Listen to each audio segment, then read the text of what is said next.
Eu quero compartilhar com você a preciosa palavra de Deus para tratar de um assunto da mais alta importância para nós, restaurando o fervor espiritual. Vou basear esta mensagem em Apocalipse, capítulo 3, versos 14 a 19. Vamos ouvir a leitura deste texto. Ao anjo da igreja em Laodiceia escreve: Estas coisas diz o Amém, a testemunha fiel e verdadeira, o princípio da criação de Deus. Conheço as tuas obras, que nem és frio nem quente. Quem me dera fosses frio ou quente. Agora, porque és morno, e nem és quente nem frio, estou a ponto de vomitar-te da minha boca. Pois dizes: Estou rico e abastado, e não preciso de coisa alguma, e nem sabes que tu és infeliz, sim, miserável, pobre, cego e nu. Aconselho-te que de mim compres ouro refinado pelo fogo, para te enriqueceres, vestiduras brancas para te vestires, a fim de que não seja manifesta a vergonha da tua nudez, e colírio para ungires os olhos, a fim de que vejas. Eu repreendo e disciplino a quantos amo. Sê, pois, zeloso e arrepende-te. Os anos mais sombrios da história da igreja primitiva haviam começado desde que Nero, em 54, assumiu o governo de Roma. 10 anos depois, no ano 64, a capital do império foi incendiada e a culpa colocada nos cristãos. Em 70, houve a queda de Jerusalém, a dispersão dos judeus, e também em Roma inaugura-se o Coliseu Romano, o Anfiteatro da Morte. No ano 81, assume o governo de Roma Domiciano, conhecido como Segundo Nero, o homem que vai arrogar para si o título de Senhor e Deus e vai deportar o apóstolo João para a ilha de Patmos, uma espécie de colônia penal no Mar Egeu. A essas alturas, todos os apóstolos do Senhor Jesus já estavam mortos e todos mortos pelo viés do martírio. João estava degradado e ilhado em Patmos, quando todas as portas da terra se fecharam para ele.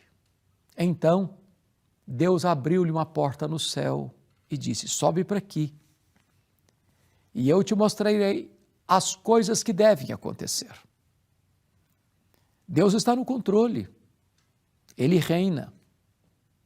Os homens podem, com a sua insanidade, se rebelarem contra Deus, mas isso não abala o trono de Deus.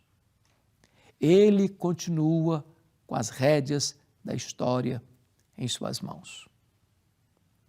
Pois bem, Jesus revelou-se a João na ilha de Patmos e mandou que ele escrevesse cartas às igrejas, às 7 igrejas da Ásia.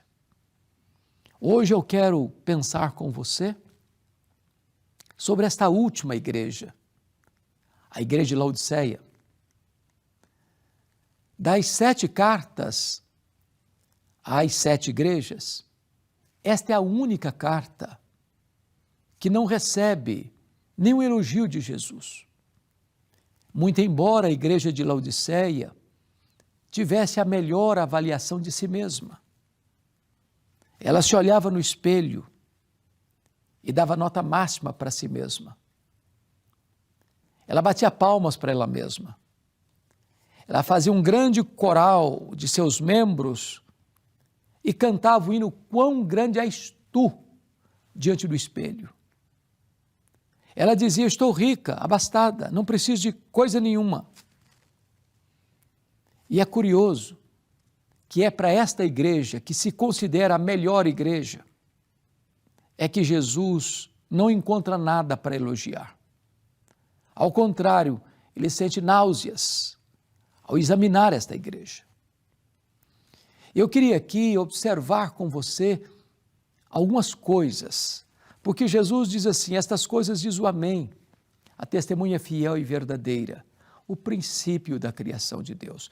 Conheça as tuas obras, que não és frio nem quente. Quem dera tu fosses frio ou quente. Assim, porque és morno, nem és quente nem frio, estou a ponto de vomitar-te da minha boca. Pois dizes, estou rico, abastado, não preciso de coisa nenhuma, e nem sabes que tu és infeliz, sim, miserável, pobre, cego e nu. Aconselho-te que de mim compres ouro refinado pelo fogo, para te enriqueceres, vestiduras brancas para te vestires, a fim de que não seja manifesta a vergonha da tua nudez, e colírio para ungir os teus olhos, a fim de que vejas. Eu repreendo e disciplino. A quantos amo, sê, pois, zeloso e arrepende-te. Talvez você pergunte por que Jesus usou esta linguagem do quente, do morno, do frio. Deixe-me contextualizar. A cidade de Laodiceia ficava numa região metropolitana com mais duas outras cidades. Ficava às margens do rio Lico, que era a região mais próspera da Ásia Menor. Ainda hoje, uma próspera região da Turquia asiática. Ali ficava a cidade de Hierápolis, que era mundialmente conhecida pela sua castelo de algodão, uma montanha de rochas calcárias brancas, de onde brotam águas quentes e terapêuticas.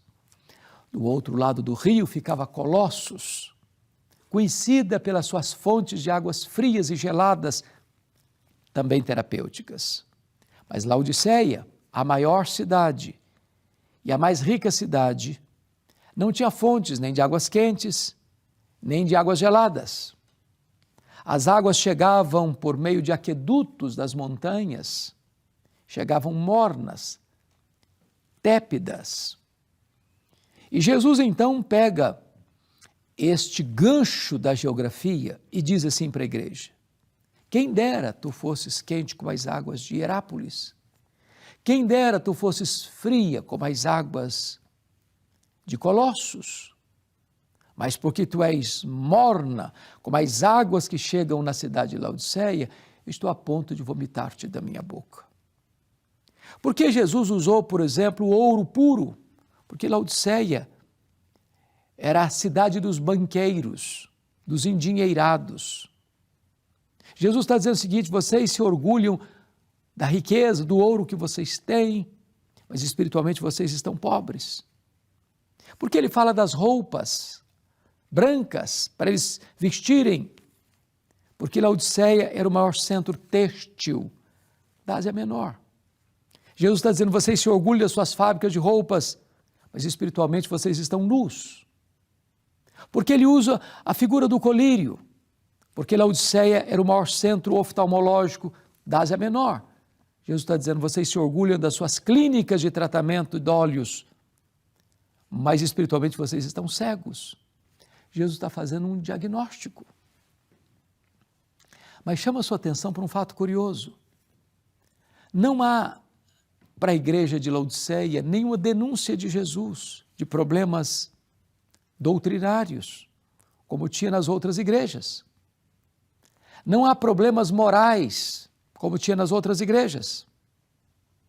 Não havia pobreza material, como tinha em algumas outras igrejas. Não havia perseguição, como havia em algumas das outras igrejas. A igreja de Laodiceia era ortodoxa, ética, próspera e vivia em paz. Se você e eu morássemos lá, naquela região, a igreja que nós gostaríamos de frequentar era a igreja de Laodiceia. Aos olhos despercebidos, era a melhor igreja. Aos olhos da própria igreja, ela era a melhor igreja. Mas esta igreja está causando náuseas em Jesus. E o que é que Jesus vê nessa igreja que tanto o aflige? Apenas uma coisa: falta de fervor espiritual. colocar a vida espiritual no piloto automático, num mecanicismo frio, numa rotina árida. Perder o fervor é perder o brilho dos olhos, o coração aquecido. É estar na igreja e trabalhar na igreja e ter uma vida religiosa mecânica, sem volta ao primeiro amor, sem calor espiritual, sem vibração espiritual, sem poder espiritual, sem avivamento. Deus tem me dado o privilégio de percorrer o Brasil e de pregar em mais de 1.500 igrejas das mais diversas denominações evangélicas desta nação. Tenho pregado em igrejas que eu chamo de ultraconservadoras e também em igrejas que eu chamo de ultrapentecostais. Igrejas altamente silenciosas no culto e igrejas altamente barulhentas no culto. E aprendi uma coisa: fervor não tem nada a ver com estilo de culto, com liturgia de culto ou com estilo de música no culto. É possível viver uma vida mecânica com clichês e jargões religiosos num culto altamente informal. E é possível ter também uma solenidade imensa, mas tudo isso ser mecânico. E Jesus conhece, está dizendo o seguinte: olha, porque és morno, nem és quente nem frio, eu estou a ponto de vomitar-te da minha boca. Jesus Cristo traz a solução para a igreja, quando diz assim: eu aconselho-te que de mim compres ouro refinado, roupas brancas e colírio. Sabe o que Jesus está querendo dizer com isso? A solução para uma igreja que perdeu o fervor não é correr atrás das últimas novidades do mercado da fé. A solução não é entrar pelos corredores escuros do sincretismo religioso. A solução não é pregar uma mensagem mais palatável, humanista, para atrair as multidões. A solução, o remédio, a cura para uma igreja que perdeu o fervor é voltar-se para Jesus. Por isso ele diz: aconselho-te que tu compres de mim, que tu compres de mim. É Jesus quem tem a solução para a igreja. É Ele quem pode restaurar a igreja. É só na presença dEle que tem vida e vida em abundância. Por isso Jesus tem uma declaração a fazer e tem uma ordem para dar. E a declaração é esta: eu repreendo e disciplino a quantos amo. Jesus está pegando pesado com essa igreja, e com você e comigo. E ele está dizendo o seguinte: olha, eu não fui à cruz, morri, ressuscitei, voltei ao céu, derramei o Espírito Santo para produzir um crente apático, morno, sem fervor espiritual. Eu não abro mão da sua vida. Eu não abro mão que você tenha uma vida plena, maiúscula, abundante, a vida plena do Espírito Santo. Então ele tem uma ordem a dar: sê, pois, zeloso e arrepende-te. No versículo 20, Jesus Cristo se apresenta e diz: eis que eu estou à porta e bato. Se alguém ouvir a minha voz e abrir a porta, eu entrarei e cearei com ele e ele comigo. A única maneira do nosso coração voltar a aquecer, voltarmos ao primeiro amor, é nos assentarmos com Jesus, é termos comunhão com Jesus, é termos intimidade com Jesus, é estarmos na presença de Jesus. É quando nós conhecemos a intimidade dele, é que o nosso coração aquece. Como aqueles caminhantes de Emaús, quando os olhos se abrem, o coração aquece. Quando o coração aquece, os pés se apressam. E então os lábios se abrem para dizer que ele ressuscitou e ele é a razão da nossa vida. O que você vai fazer com esta mensagem? Como é que está a sua vida? Como é que está o fogo no altar do seu coração? Talvez a sua vida está coberta de cinzas. Talvez você vive apenas das glórias do passado. Talvez você já chegou num platô espiritual, onde tudo parece mecânico, seco, árido, morno. Botou a vida espiritual no piloto automático. Eu quero encorajar você em nome de Jesus a se voltar para Ele, a pedir que Ele inflame a sua alma, que Ele sopre um alento de vida na sua vida, que Ele remova as cinzas, que Ele acenda as brasas, que Ele traga agora um verdadeiro e genuíno fervor espiritual no seu coração, um verdadeiro avivamento espiritual. Eu quero orar com você, eu quero orar por você nesse momento. Ore comigo. Deus, eu acabei de ouvir a Tua palavra e eu te peço, Deus, tira do meu coração a aridez, a sequidão, a mornidão espiritual. Reaviva o meu coração, reaviva a minha alma. Eu quero experimentar este fervor espiritual. Faça isso, Senhor, por amor do Teu nome, em nome de Jesus. Amém e amém.